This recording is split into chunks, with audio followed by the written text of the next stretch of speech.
감이 없으리로다. 제목도 지난주와 같습니다. 추수감사 주일인데 다른 본문으로 설교할까도 생각해 보았지만 하나님께서 오늘 이 말씀을 우리에게 주셨는데 감사와 또 연결해서 말씀을 드리도록 하겠습니다. 오늘 본문의 1절 2절 여호와는 나의 목자시니 내게 부족함이 없으리로다. 그 나를 푸른 풀밭에 누이시며 쉴만한 물가로 인도하시는도다. 아멘. 우리가 살아가면서 진정으로 우리 하나님께서 내 인생길에서 내 가는 길에 친히 목자가 되어주시고 부족함이 없도록 인도하시는 분일진데 어찌 우리가 감사하지 않을 수 있으며 어찌 우리 삶에 부족함이 있다 말할 수 있겠습니까? 코로나 시대에 대표적인 세계적인 단어가 불안이라는 단어입니다. 미래가 불확실하다. 세상이 어떻게 변하는지 모른다. 그러므로 불안하다고 느끼는 사람들, 정신과 치료를 받아야 되는 많은 사람들이 코로나 이전보다 엄청나게 세계적으로 많아진 그런 불안 시대를 살고 있는 것입니다. 그렇지만 우리 인생길에서 하나님께서 친히 목자가 되어 주신다?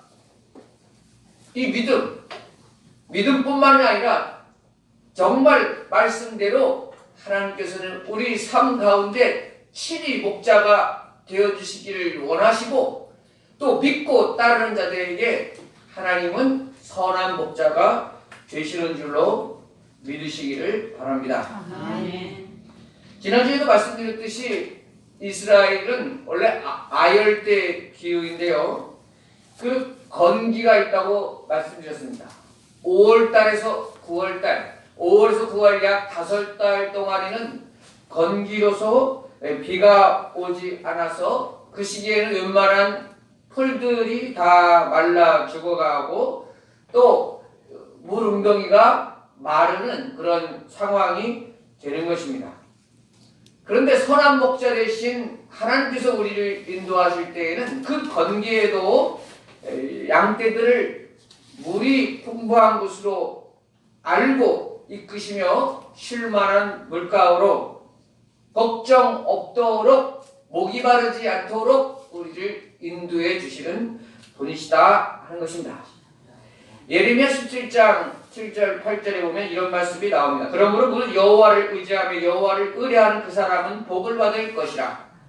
그는 물가에 심어진 나무가 그 뿌리를 강변에 뻗치고 더위가 올지라도 두려워하지 아니하며 그 입이 청청하며 가무는 해에도 걱정이 없고 결실이 그치지 아니함 같으리라. 아멘.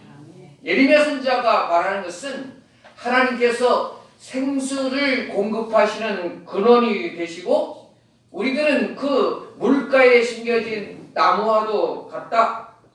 그 물가에 심겨진 나무는 그 뿌리를 생수의 근원 되시는 하나님께로 향하여 그 뿌리를 뻗치고 있다면 아무리 더운 날씨가 된다 할지라도 가무는 해에도 걱정이 없다 이렇게 말씀하고 있는 것입니다. 엘리야 선지자가 활동하는 시기에 3년 6개월 동안에 비가 오지 않았습니다. 앞서 말씀드렸던 그것처럼 건기에만 비가 오지 않는 것이 아니라 적당히 와야 되는 우기에도 비가 오지 않는 것이 3년 6개월이었습니다. 하나님께서는 아합 왕이 바알은 풍요의 신이고 비를 내리는 신이라고 믿고 바알을 섬기는 것에 대해 하나님은 심판하십니다. 바알이 비를 내리는 신이 아니다.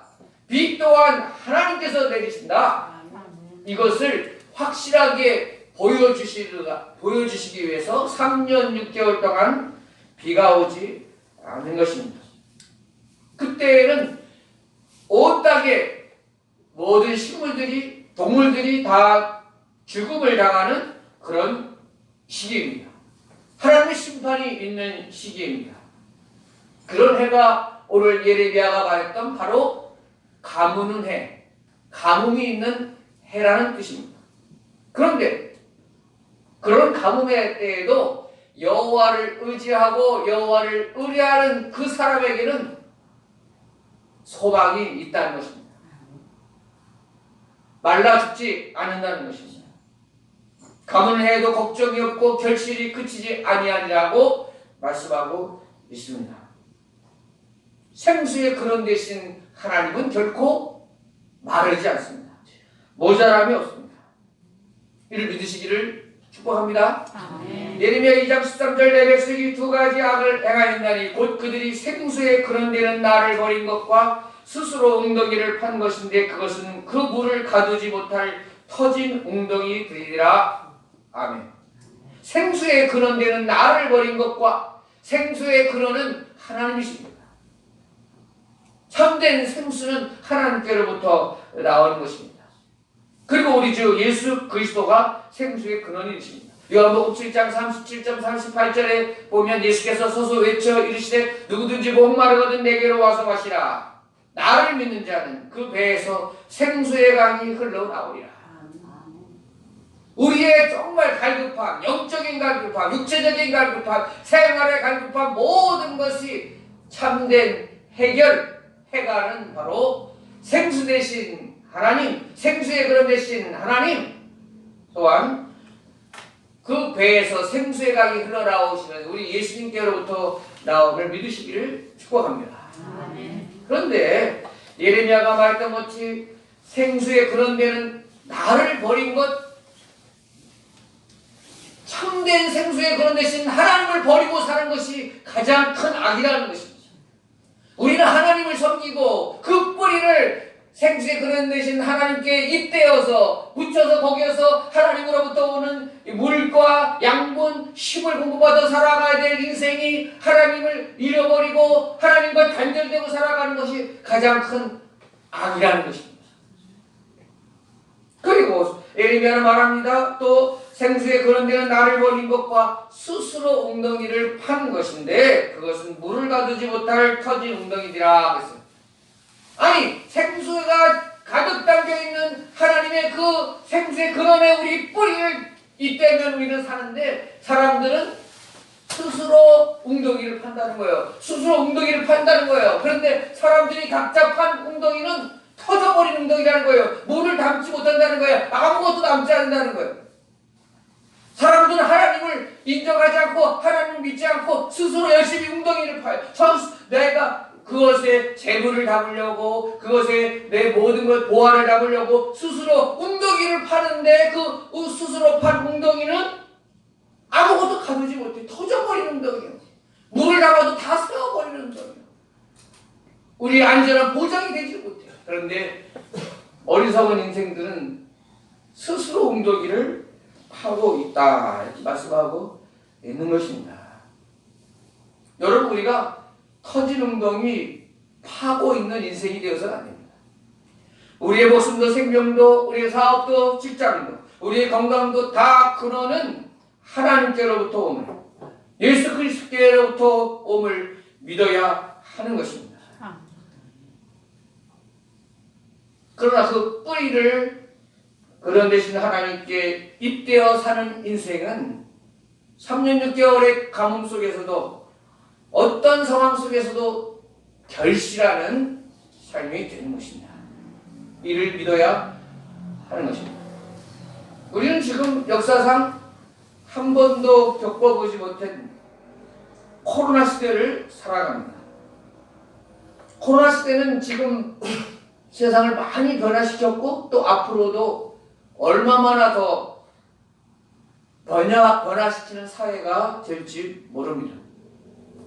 그런데 아무리 험한 시대, 코로나와 같은 3년 6개월의 가뭄과 같은 시기가 살아간다 할지라도 그 뿌리를 생수에 걸어대시는 하나님, 그 배에서 생수의 강이 흘러넘치는 참된 선물 되시는 예수님께 그 뿌리를 두고 살아가는 인생은 반드시 소망이 있고 반드시 결실하고 결코 죽지 않음을 믿으시기를 축복합니다.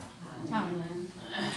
제가 코리테붐 여사라고 몇 번은 이야기한 적이 있는데 지난 얼마 전에 그가 쓴 그 주는 나의 피난처라고 하는 책을 제가 근간에 읽었습니다. 2차 세계대전 때 나치가 네덜란드를 침공 점령했습니다. 코리테붐 여사 그 가정은 대대로 시계 기능이고 시계 수리점을 운영하고 이런 가정입니다. 그 코리테붐 여사도 네덜란드 세계 시계 수립 기능사 1호 첫 번째 1호. 나치의 만행이 유대인들을 잡아 죽이는 그런 일들이 계속되자 기독교인으로 이를 있을 수 없는 일이라고 생각하고 수많은 유다인들을 살려줍니다. 피난처로 피신시킵니다. 그래서 마침내 나치에 의해서 늙으신 아버지, 오빠 내외, 언니, 그리고 코리테붐 여사가 모두 독일 감옥에 투옥되게 됩니다. 아버지는 갇힌 지 15일 만에 감옥에서 순교하셨습니다. 자, 언니와 함께 2, 3년 동안을 이제 독일 감옥에 살게 된 코리테붐 여사의 생활 속에 이런 고백이 있습니다. 하나님께서는 우리를 이 감옥으로 인도하셨지만 하나님께서는 우리를 지켜주셨습니다. 그 가정 가운데에 이런 예를 들고 있습니다. 성경을 예를 들고 있습니다. 그곳에서 여러 번 벌거벗긴 채로 신체 검사를 한다는 명목하에 여러 번 옷가짐의 모든 소지품들을 다 빼앗기고 압수당했는데 희한하게도 그 목에 조그만 주머니에 성경책을 담고 그것을 목에 걸고 신체 검사를 하러 들어갔는데 아무리 많은 관리들도 간수들도 그 성경책을 목에 걸려있다는 것을 보지 못하는 것이지. 성경책을 한 번도 뺏기지 않습니다. 눈을 가려주셨습니다. 왜냐? 그곳에서 많은 사람들에게 성경 공부를 시킵니다. 많은 사람들에게 복음을 전합니다. 이 일을 하나님께서 가리워 주셔서라도 성경이 그 감옥 안에 들어가야 되고 이 감옥에 이 성경을 통해서 많은 사람들을 구원하셔야 되기 때문에 하나님께서는 간수들의 눈을 가리우시고 성경책이 한 번도 발각되지 않도록 인도해 주셨다는 것입니다. 마찬가지로 그 속에 생활하며 아주 작은 올리브 기름병이 하나가 있었습니다. 상처에도 바르고 꼭 감옥 생활에 필요했던 기름병이었습니다. 또 새끼손가락만한 조그만 불투명한 병이었는데 그 속에 기름이라야 얼마나 들어갔겠습니까? 거의 바닥에 놓일 정도가 돼서 이제는 금방 다 닳아서 이제 없어지겠구나 생각하는데 바닥이 나지 않는 것입니다. 언니와 함께 이런 이야기를 합니다. 코리테붐 여사가 언니 아무래도 이 속에 있는 기름 입자가 밖으로 나오면서 공기하고 만나면은 이 증폭이 돼가지고 양이 많아진가 봐. 그래서 언니가 야 그렇게 어렵게 생각하지 말고 그냥 성경에 사렙다 가부처럼 그 병에 기름이 끓이지 않도록 하나님께서 역사해 주셨다고 우리 그렇게 믿으면 안 될까? 이런 내용이 나옵니다. 자, 믿어지십니까 여러분? 하나님께서는 이 코리테붐 여사의 가정이 감옥에 들어가는 그것을 막으시진 않으셨습니다. 왜냐하면 이를 통하여 하나님께서 하시고자 하는 일이 있었기 때문입니다. 이 코리테붐 여사를 통해서 이제 전쟁이 끝난 다음에 수많은 사람들에게 간증하며 그리스도를 증거해야 될 그런 책임이 있었습니다. 그곳에서 또 많은 죄수들에게 복음을 전하고 그 투옥된 사람들에게 소망을 주고 가르치고 해야 될 사명이 있었습니다. 이 고립된 여사 자매가 감옥에 들어갔지만 그곳은 하나님께서 허락하신 일이고 그 자매들만 혼자 들어간 투옥된 길이 아니었다는 것입니다. 그 감옥 안에서 여전히 하나님의 생수의 그런 대신 하나님의 능력이 나타났고 여전히 그 감옥은 하나님이 함께 거주하시는 하나님의 안식처였다 하는 것입니다.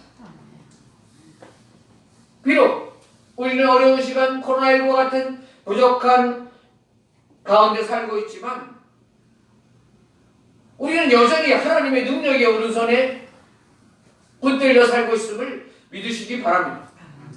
생수의 그런 되시는 그 하나님을 더욱 의지하시기 바랍니다. 하나님의 능력이 말랐고 하나님의 손이 짧아지고 하나님의 구원의 능력이 약해져서 우리가 이런 어려움을 당하는 것이 아닙니다. 코로나19 같은 시대도 분명히 하나님께서 뜻이 계셔서 허락해 주셨다는 것입니다. 우리의 작은 지혜로 우리 작은 머리로 하나님의 뜻을 다 이해할 수 없지만 하나님께서는 이를 통하여 궁극적으로 선을 행하실 줄로 믿습니다. 나는 그 믿음으로 믿고 따라가면 되는 것입니다. 어떻게 하나님의 그 놀라운 계획을 우리가 다 이해할 수 있겠습니까? 어떻게 다 납득이 되겠습니까? 잘 모르면 주님을 믿습니다 라고 따라가면 되는 것입니다. 여호와는 나의 목자시니 내게 부족함이 없으리로다. 하나님은 내가 알지 못했던 것, 내가 생각하지도 못했던 것까지 다 감안하셔서 우리를 인도해 주시는 분이십니다. 오늘도 우리 개인의 삶 속에서 우리 교회 속에서 선한 목자가 되셔서 당신이 사랑하는 양들, 당신이 사랑하는 자녀들을 돌봐주시기를 원하시는 참된 목자, 참된 아버지가 되신다 하는 것을 믿으시기 축원합니다. 우리 찬송가 310장이 하나님의 은혜로 너무 유명한 간증 찬양인데 후렴구가 어떻게 되냐면 내가 믿고 또 의지하며 내 모든 형편 아시는 주님 늘 보호해 주실 것을 나는 확실히 아네. 아멘. 믿습니까? 지금 찬송가는 늘 보호해 주실 것을 나는 확실히 아네. 이렇게 고백하고 있는데 찬송가가 개편되기 이전의 찬송가는 가사가 무엇이었냐면은 늘 돌보아 주실 것을 나는 확실히 아네. 가사가 이랬어요. 저는 그 가사가 더 좋아. 옛날 찬송이. 하나님이 지켜주신다, 보호해주신다, 그냥 수동적으로 이렇게 지켜주신다 그런 개념이 아니고 돌봐주신다, 어린아이를 돌봐주시는 것처럼 우리를 돌봐주신다. 그게 저는 더 믿어지고 그것이 더 마음에 와닿아요. 어린아이가 저 과도 갖고 놀고 싶어? 안 돼. 그것도 하나님의 사랑이에요. 과도를 주면은 비고 상처가 나고 위험하잖아요. 다룰 수 없는 것, 나로서 다룰 수 없는 것을 안 주시는 것도 하나님의 은혜예요. 내가 감당 못하는데 물질 많이 줘서 그걸 죄 짓고 악을 더하면은 없는 게 나은 거예요. 그래서 하나님이 우리에게 개인에게 적당하게 인도해 주시는 거예요. 그것이 돌봐주신다는 거예요. 그래서 하나님 앞에 우리가 받지 못한 것도 하나님의 은혜인 줄로 믿으시기를 축복합니다. 하나님 우리를 전천으로 우리의 성질, 우리의 계획, 우리의 머리, 그 지식 다 감안해서 우리를 인도하시는 분이시라니까요.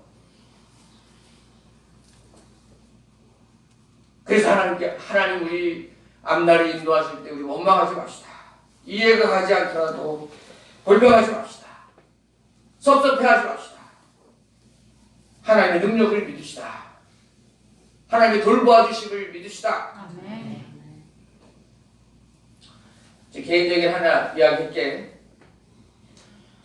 지난 얼마 전에 산마리에 가서 일을 보는데 현금 인출기에서 10,000원짜리로 10만원을 찾아서 두세 번 이렇게 방문하고 이렇게 했는데 돈을 꺼내려고 했는데 돈이 없는 거예요.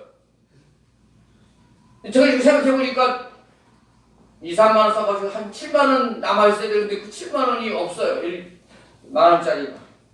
어휴, 이거 큰일 났다 싶어서 제가 갔던 곳을 막 부랴부랴 다시 되짚어서 갔어요. 근데 없어. 생각하기를, 이거 지하 주차장에서 갑자기 이렇게 전화가 와가지고 전화를 급하게 받았을 때 전화를 막 급하게 끄다이면서 돈이 다 빠져버렸구나. 이 생각이 들면서, 그 누구는 엄청 기분이 좋겠구나. 나는 이렇게 기분이 상한데. 이런 마음이 드는 거예요. 아니, 주는 사람 안 좋아. 에? 주는 사람 얼마나 기분 좋겠어. 애교로 나가. 근데 이제 차에 와서 차를 타면서 제가 혼자 하나님 앞에, 하나님!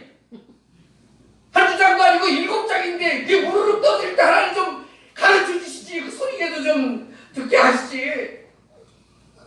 하나님 그거 왜 안 가르쳐 줬어요? 돈에 이름 써 있는 것도 아니고 말이에요. 그거 어떻게 찾아요? 하나님 어떻게 하실 거예요?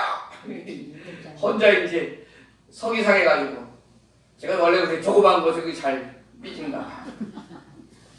그리고 이제 돌아왔죠. 어떻게 찾겠습니까, 여러분? 어떻게 찾겠어요, 여러분? 주워놨지. 포기해야지. 근데 그 다음날 저녁에 전화가 왔어요. 누구에게 전화가 왔느냐? 약국에서 전화가 왔어요.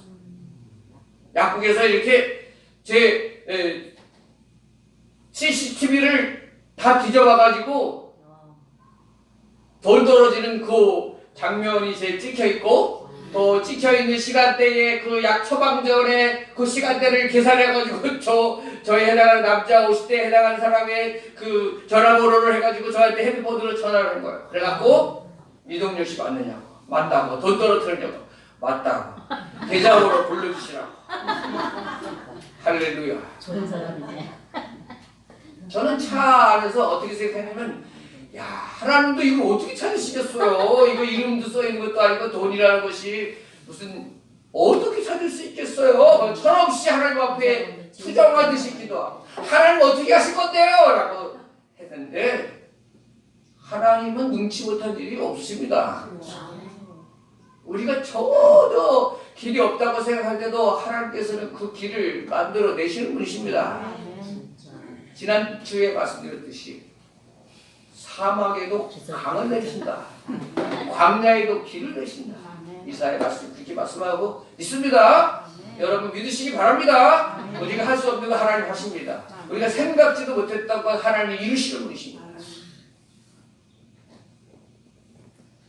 자, 말씀에 이제 코린토군 여사 말씀드렸으니까 감사와 연결해서 한 가지 더 말씀드리고 말씀을 정리하죠. 코린토군 여사의 감방에 있는데 지하 감방에 벼룩이가 득실거리는 벼룩이가. 그래서 왜 하나님 참 너무하신다. 이렇게 우리가 주를 위해서 이렇게 수업됐는데 벼룩이까지 이렇게 주시다니. 너무하십니다. 언니가 뭐라고 그러냐면, 우리 벼룩까지 감사하자. 벼룩까지 감사하자. 그건 언니 그건 너무하다. 감사한 것도 좋지만 벼룩까지 감사해. 이렇게 말했습니다. 그랬는데 정말 벼룩 때문에 감사한 일이 끊이지 않는 거예요. 간수들이 벼룩이 막 번창하니까 그곳에 간수들이 접근을 안 하는 거예요. 오질 않는 거예요. 그냥 다 알아서 하라는 거예요. 밥만 넣어주고 오질 않으니까 거기에서 집회를 하는 거예요. 성경 공부를 시키고 함께 예배드리고 찬송 부르고 전도하고 방해거리가 하나도 없는 거예요. 그래서 정말 벼룩 때문에 우리가 이렇게 감사할 일이 있구나. 이렇게 고백드리는 내용이 나오고 있습니다. 벼룩까지도 감사하자. 사랑하는 여러분, 여러분의 삶 속에 감사할 것이 없다고요? 아닙니다. 여러분의 생각을 바꾸면 그것까지도 감사드릴 수 있습니다. 여러분이 불평거리라고 생각하는 그것까지도 감사드릴 수 있습니다. 하나님이 여러분의 단점이라고 생각하는 그것까지도 변화시켜서 여러분의 장점이 되게 하실 수도 있으십니다. 이를 믿어야 하는 것입니다. 감사할 때 하나님의 능력이 우리에게 임한다고 말씀드렸습니다. 감사가 능력이라고 말씀드렸습니다.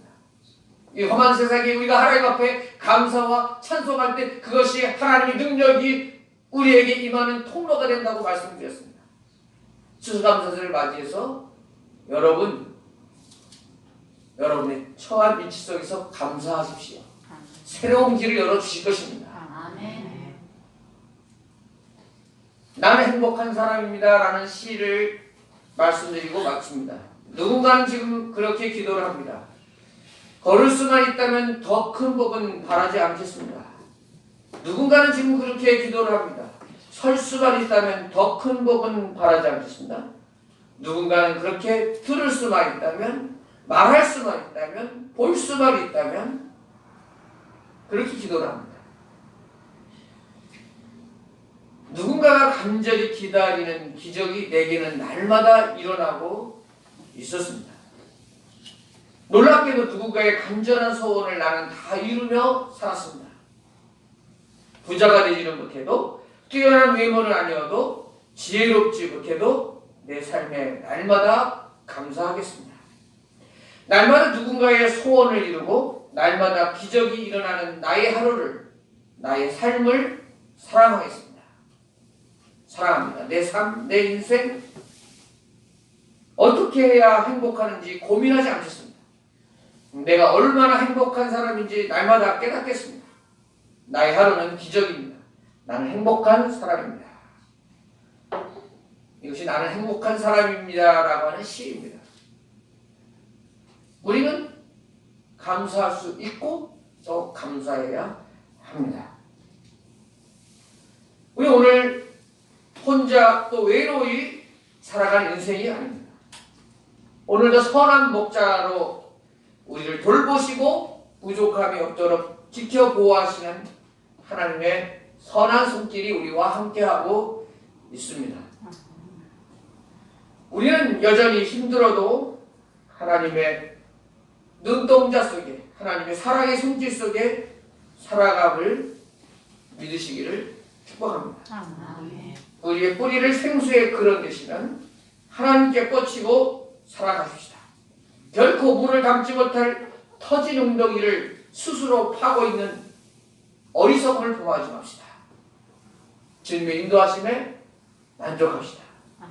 주님의 이끄심에 감사드립시다. 감사가 곧 우리의 여러분의 능력이 될 줄로 믿습니다.